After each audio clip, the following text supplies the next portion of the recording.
దావీదు ఏం చేసేవాడు తెలుసా? తాను అడవిలో ఉన్నప్పుడు ఏం చేస్తూ ఉంటాడు? పశువులతో ఉన్నాడు, గొర్రెలతో ఉన్నాడు. తనని పాపములోనికి తీసుకెళ్ళేటటువంటి పనులు తన చుట్టూ లేవు. తన ఆలోచనలు చెడిపోవడానికి తన చుట్టూ మనుషులు లేరు. అడవి ఉంది, అతని ముందు గొర్రెలు ఉన్నాయి. తన మాట్లాడుతున్నప్పుడు బూతి మాటలు మాట్లాడడానికి తన ముందు మనుషులు లేరు. తను దోచుకోవడానికి మనుషులు లేరు. ఇష్టం వచ్చినట్టుగా ఆలోచించడానికి మనుషులు లేరు. తన కళ్ళల్లో కామము నింపుకోవడం కొరకు తన ముందు కూడా ఆడవారు ఎవరు కూడా లేరు. అందుకనే దావీదు చేసినటువంటి భక్తిని, దావీదు చేసినటువంటి ప్రార్థనను దేవుడు అంగీకరించాడు. ఎందుకో తెలుసా? తన మనస్సు నిర్మలమైనటువంటి మనస్సుగా ఉంది. తన చేతులు పవిత్రమైనటువంటి చేతులుగా ఉన్నాయి. తన ఆలోచనలు పవిత్రమైనటువంటి ఆలోచనలుగా ఉన్నాయి. తన చూపులు కామముతో నిండిపోలేదు. కాబట్టే దేవుడు దావీదు చేసినటువంటి ప్రార్థన దేవుడు వింటూ వచ్చాడు. ఈరోజు నీకు శ్రమలున్నాయి, దేవుడు నీ శ్రమల్లో నుంచి బయటపడే కొరకు నీ కాడికి ముందే ఆయన ఆలోచన చేస్తూ ఉన్నాడు. నీకు ఇబ్బందులు ఉన్నాయి, నీ బాధల కాడికి నీ బాధను బట్టి ప్రభువైన యేసుక్రీస్తు వారే బాధపడుతూ ఉన్నాడు. మీరు అనొచ్చు, అయ్యా మరి ఇంతగా బాధపడుతూ ఉన్నప్పుడు దేవుడు నాకు మేలు చేయొచ్చు కదా అని అనుకుంటున్నావా? నిజమే, నువ్వు అన్నది వాస్తవమే. నా ఒంట్లో ఆరోగ్యం లేదు, నా ఇంట్లో అన్ని ఇబ్బందులే ఉన్నాయి, నా ఇంట్లో అన్ని కష్టాలే ఉన్నాయి. ఇంతగా దేవుడు ప్రేమిస్తూ ఉన్నట్లయితే వచ్చి నాకు సాయం చేయొచ్చుగా అంటున్నావు కదా. అయితే జాగ్రత్తగా విను. దేవుడు ఏ వ్యక్తినైనా, ఎంతటి పాపిష్టి వ్యక్తినైనా క్షమిస్తాడు, దీవిస్తాడు, విడిచిపెట్టేటటువంటి వాడు కాదు. మరి ఎందుకు దేవుడు నీకు దీవించలేకపోతా ఉన్నాడు? ఎందుకు దేవుడు నీ ప్రార్థన ఆలకించలేకపోతా ఉన్నాడు అంటే ఏందో తెలుసా? మీకు అర్థమయ్యే విధంగా చెప్తా, జాగ్రత్తగా వినండి.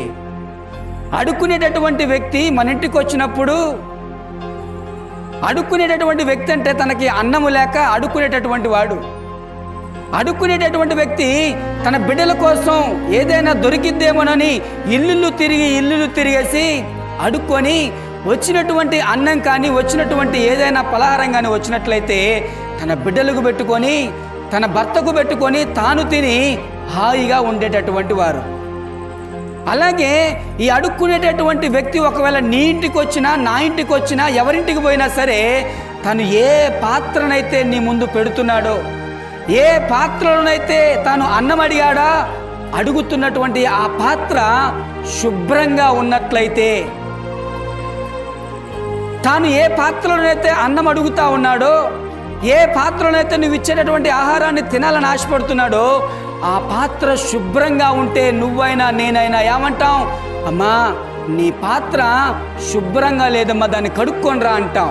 నీ పాత్ర అంతగడా దుమ్ము పట్టుందమ్మా, ఇల్లు తిరుగుతూ ఉన్నప్పుడు దాంట్లో అంత దుమ్మే ఉంది, మట్టి ఉందమ్మా, దులుపుకొనిరా, ఆ తర్వాత వేస్తానంటావు. అంతేనంటావా? లేదంటే ఆ పాత్రలోనే, దుమ్ము పట్టినటువంటి ఆ పాత్రలోనే, మురికి పట్టినటువంటి ఆ పాత్రలోనే, కడిగినటువంటి ఆ పాత్రలోనే ఇంకొంతమంది వస్తూ ఉంటారు. కొంతమంది అడుక్కునే వాళ్ళు ఎలా వస్తారు తెలుసా? తిన్నటువంటి ప్లేటు, ఏ ప్లేట్ అయితే తింటారో ఆ తిన్నటువంటి ప్లేట్లోనే, ఆ గిన్నెలోనే మళ్ళీ వేయండి అమ్మా, దీంట్లో తింటానని చెప్పేసి అంటూ ఉంటారు. ఎప్పటిది? అది నిన్న తిన్నది కావచ్చు, మొన్న తిన్నది కావచ్చు.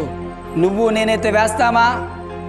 పాడైనటువంటి పాత్రలో, కడిగినటువంటి పాత్రలో ఎవరైనా సరే, ఒక అడుక్కునేటటువంటి వ్యక్తి నీ ఇంటికి వచ్చినా, నా ఇంటికి వచ్చినా, పనికి మళ్ళటువంటి పాత్రలో అన్నం వేయడానికి ఇష్టపడమే. వేస్తే ఏమవుతుంది? నువ్వు వేస్తున్నటువంటి సహాయం వ్యర్థమైపోతా ఉంది. ఎందుకు? ఆ అన్నంలో లేదా కడిగినటువంటి గిన్నెలో గనక అన్నం వేసినప్పుడు ఆ మలినమంతా కూడా మంచి ఆహారానికి, మంచి భోజనానికి అంటుకొని ఆ అన్నమంతా కూడా కలుషితమైపోతూ ఉంటుంది.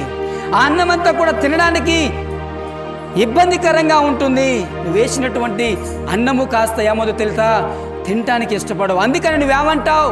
అమ్మా నీ ప్లేటు శుభ్రంగా కడుక్కొనిరా, నేను అన్నం పెట్టడం కొరకు నేను సిద్ధంగానే ఉన్నా, నీకు సహాయం చేయడం కొరకు నేను సిద్ధంగానే ఉన్నా, కానీ నీ ప్లేటు లేదా నువ్వు తింటున్నటువంటి గిన్నె శుభ్రంగా లేదమ్మా, ముందు వెళ్ళి కడుక్కొనిరా అంటావు. వేస్తే ఏమైంది?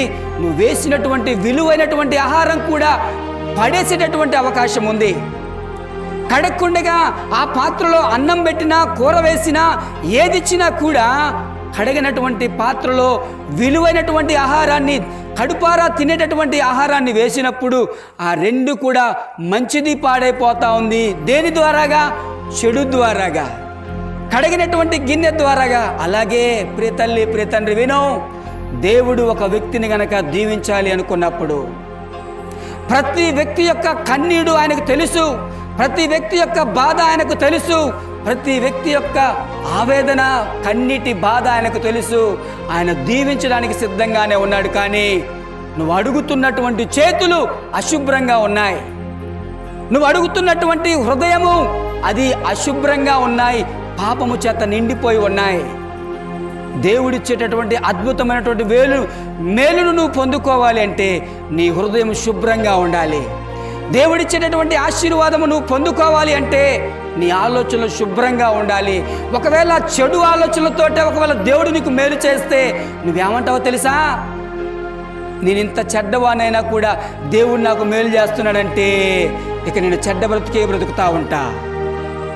నేనింత పనికి మళ్ళటువంటి పాపిష్టి వ్యక్తినైనా కూడా దేవుడు నాకు మేలు చేస్తున్నాడంటే నేను ఇంతకాడికి పాపిష్టి పనులు చేసినా కూడా దేవుడు ఇంకా నాకు మేలు చేస్తాడు అనేటటువంటి భ్రమలో ఉంటావు. అందుకనే ప్రభువైన యేసుక్రీస్తు వారు నిన్ను దీవించాలని ఆశపడుతూ ఉన్నాడు.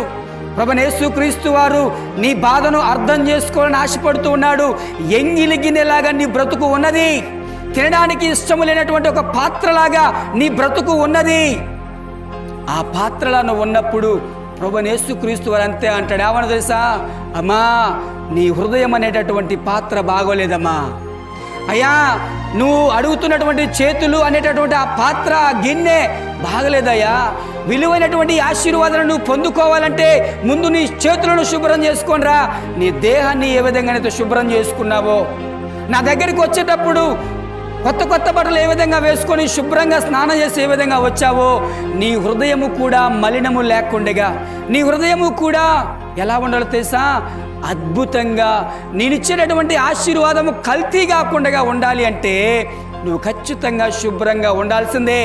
అది శుభ్రమయ్యేంత వరకు నువ్వు ఎంత గీసాడినా, అది శుభ్రమయ్యేంత వరకు నువ్వు ఎంత మొర్రపెట్టినా నా ఆశీర్వాదం మాత్రము నేను ఇచ్చేటటువంటి మతిలేని వాడిని కాదమ్మా. నా ఆశీర్వాదాన్ని ఇచ్చేటటువంటి పిచ్చివాడిని నేను కాదమ్మా. ఒకవేళ నీకు అవసరం ఉందని చెప్పేసని ఆరాటంతో అవసరం తీరేంత వరకు ఒకవేళ నువ్వు అడుగుతున్నావేమో, కానీ నాకు తెలివి ఉంది, నాకు జ్ఞానం ఉందమ్మా అని నీ బ్రతుకునంతా కూడా పరీక్షించి శుభ్రంగా ఉందా లేదా నువ్వు ఒక మంచి మనిషిగా ఉన్నావా లేదా అని పరీక్షించిన తరువాతే నీ భక్తికి తగినటువంటి ప్రతిఫలాన్ని దేవుడు ఇచ్చేటటువంటి వాడు అనే సంగతి మర్చిపోవద్దు.